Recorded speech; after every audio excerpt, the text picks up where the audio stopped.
researchers reported. The result is a wider range of populations being affected, with the spread of the epidemic from rural to urban areas, and considerable increases in opioid-related mortality observed in the black population. For example, the death rate from the opioids in the District of Columbia, where nearly half the residents are black, has tripled every year since 2013. Why is it spreading? Heroin, Kane told NBC News. Specifically, fentanyl-laced heroin, which is 25 to 50% times more powerful than straight heroin, and fast becoming the fix of choice for addicts in the big city. The heroin on the East Coast is much more lethal than the West Coast kind. Because heroin is so cheap, drug smugglers have taken to lacing it with fentanyl to boost profits and to boost the high. Often street-level dealers don't even know they're selling fentanyl-spiked heroin. In the West, junkies use black tar heroin. It looks more like molasses than the white or brownish powder that you buy on the East Coast. As a result, the heroin that addicts inject in Los Angeles or Seattle is less likely to be laced or even replaced with fentanyl, which is also a white powder. The worry is fentanyl is making its way to other drugs that unsuspecting people use, like cocaine. That is probably the one people are most concerned about, and it has real implications with places like California.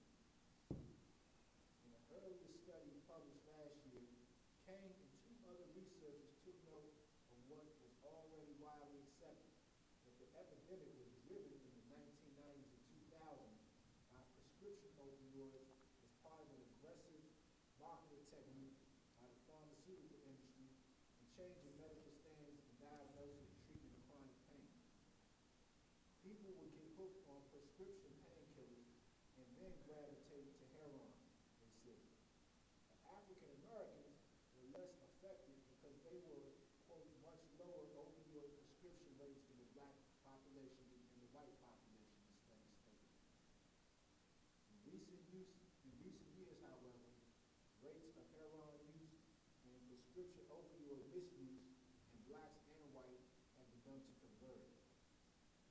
From 1999 to 2016, according to the study by Kane and his collaborators, which was released Friday, 231,264 men and 120,366 women died from opioid-related causes across the whole United States. The average death age for men was 39.8, and for women was 43 and a half, the researchers found. Opioid-related mortality, particularly mortality associated with synthetic opioids, has increased in the eastern United States, they concluded. Huh? I have to say this. Remember I told you about the brother that just passed in my town. Right. Okay. You got a neighbor that worked at the metro down here that knew that he had passed. So when I saw her, that Saturday, I said, yeah, you heard about so-and-so? I said, yeah. I said, well, how you that? First thing she said was, fentanyl. That's the first thing out of her mouth. She said, fentanyl. She said, these dudes don't know how to evolve. They still on that.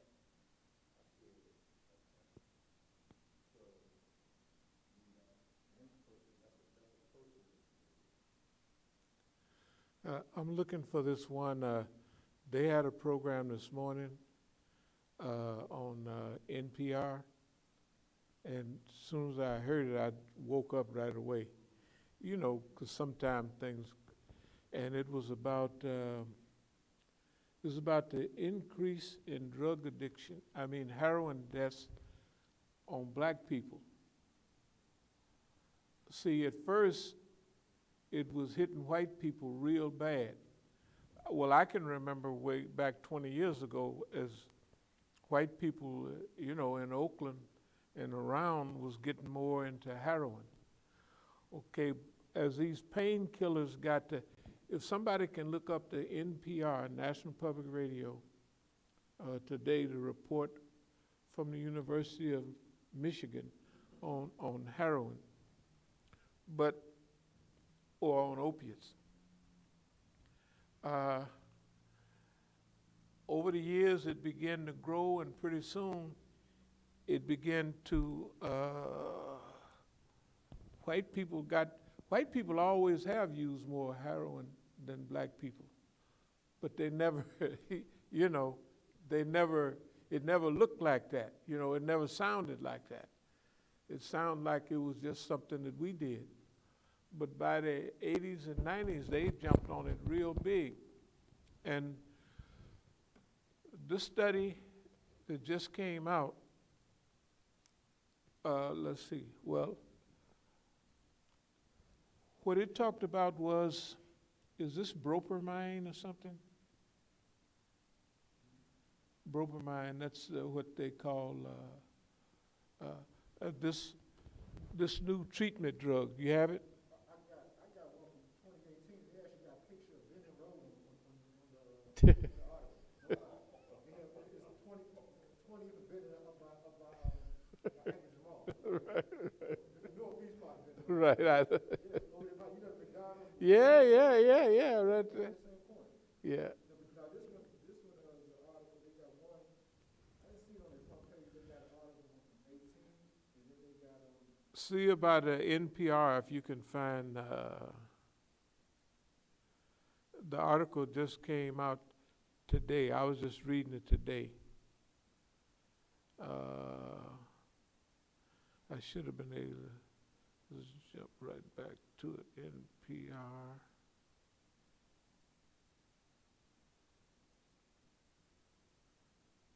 It was this morning on National Public Radio.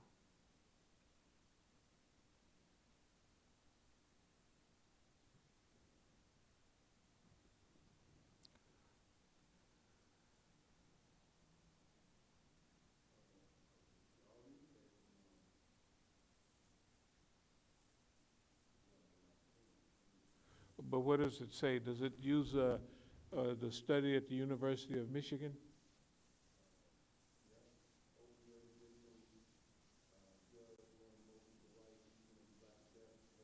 Right, that's the one I was, you could just keep on reading.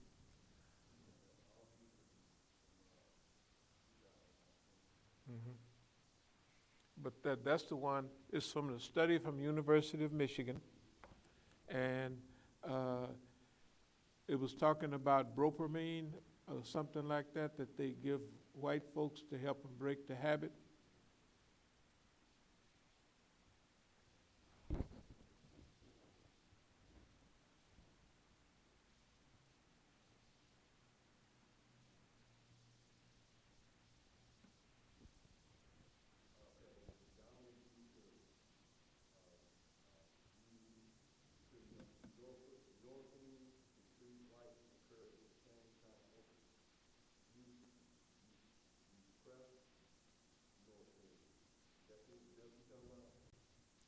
Yeah, they call it bromine also. But yeah, that's the original name, the one you just said.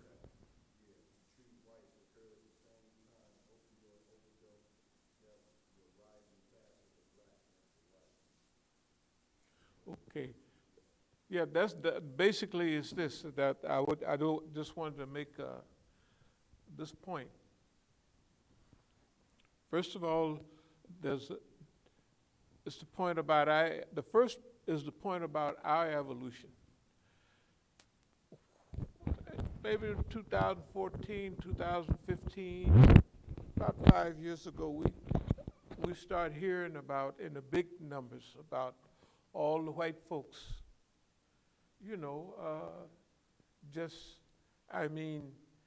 number one, they could afford it. In other words, the doctor would give them the painkiller patch before they give it to me and you, because they're just Europeans. But the big drug companies was telling them, pushing them, they used to give them samples so that they would start giving out They know once you give out a few handfuls of that, whatever they call it, that you're going to have to come back and get some more. So the big drug companies, they're having suits right now. Finally, now the first report, one of the a Latino brother way up in the government, he quit because he was trying to get these big companies busted, and they wouldn't do it.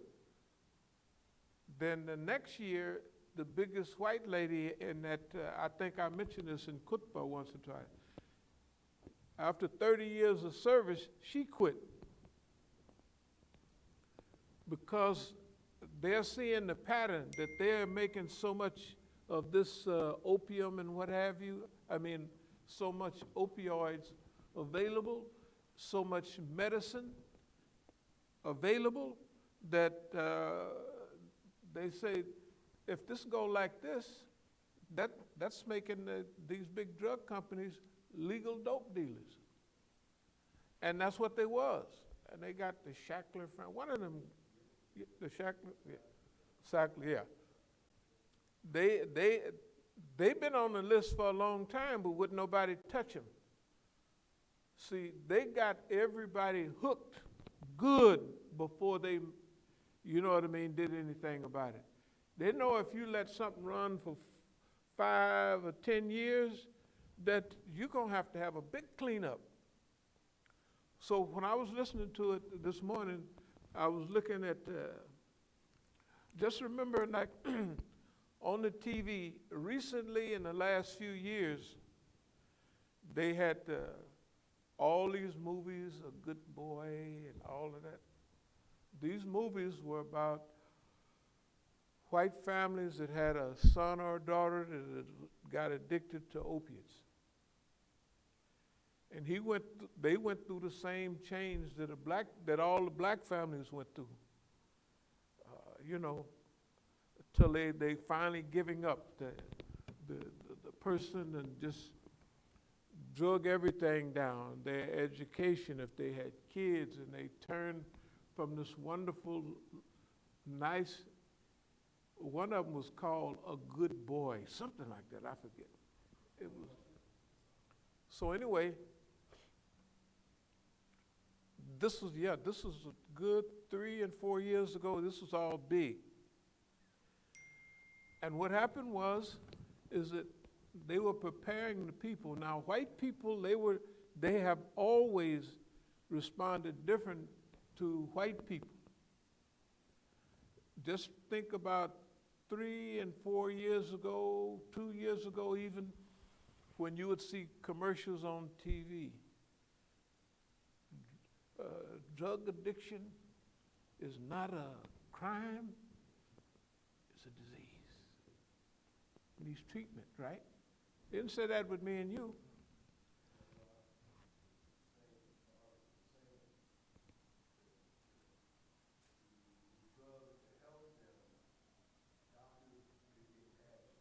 Cash payment, that's right.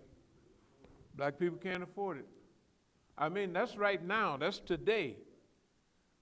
They won't prescribe, because the white people either got cash payment or they got good insurance. Yeah, right. They got good insurance. See, but the Negro don't have none of that. So we're talking about discrimination so bad, and it's genocidal. Not only like everything gets us 10 times as bad. The stuff going around now. Wait, hold it a minute. I know the Negro, nowadays they saying Negro have low resistance, but coming out of slavery, we ain't had no low resistance to nothing. They built in a high resistance to everything, to germs, bacteria. Negroes could sleep in doo-doo, and they just jump up, shake it off, and go to work. because they bred it. You know that breeding that they did, they bred the Negro. So he was resistant to literally everything. You can imagine how long the Negro was living